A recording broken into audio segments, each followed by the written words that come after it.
Every time I speak to youth, I talk about the 3 C's and the 3 F's.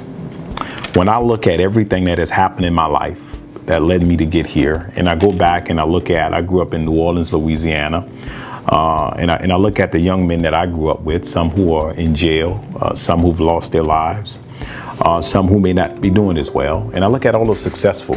I narrowed it down to 3 things. One is education. That's why I stress the importance of education.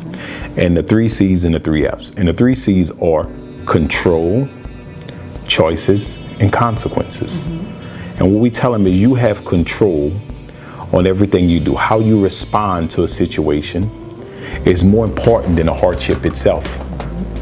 And that's why you have to be wise when you make those choices, because they have consequences. So what I tell kids is don't be a victim. Don't buy into this victim mentality. We make mistakes, learn from it. Don't look in the rearview mirror, look ahead. And the way you do that is understanding the 3 F's, which is faith and family first. Because that's the only 2 institutions that don't judge you and give you second chances. And that's faith and family.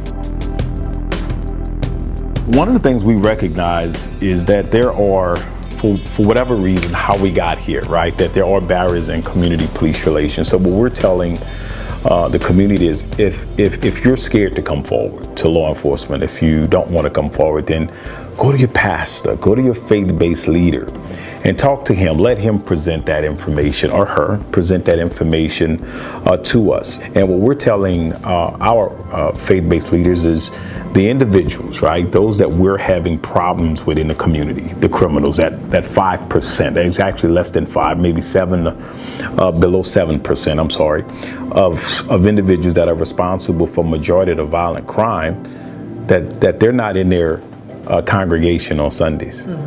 They're not. So if we're going to evangelize to the lost, then we have to get from behind the pulpits. We have to hit the streets. And that's where we're going to make a difference. I believe in this crime. We're dealing with a culture of violence in the city of Baton Rouge, where we have young men who don't care. They don't care if they live another day. They don't care about the consequences. You know, when we have young men who believe that, then their heart's not in the right place. And with all our work and efforts as police officers, we're not in the heart business, but the faith-based community is. We cannot do it without the community. We cannot solve these cases without help from the community. And we're starting to see some progress in that. And that is because the community is saying we are tired. We're sick and tired of the violent crime that's going on in our community. And they're talking and they're calling. Community members are stepping forward and providing information to help us with our investigative efforts. And we're grateful for that. We really are. And we are thankful that the community is stepping up and providing information to put these bad guys in jail. And if we're going to change the hearts and souls of young men, then I think it's going to start with our faith-based community. I really do.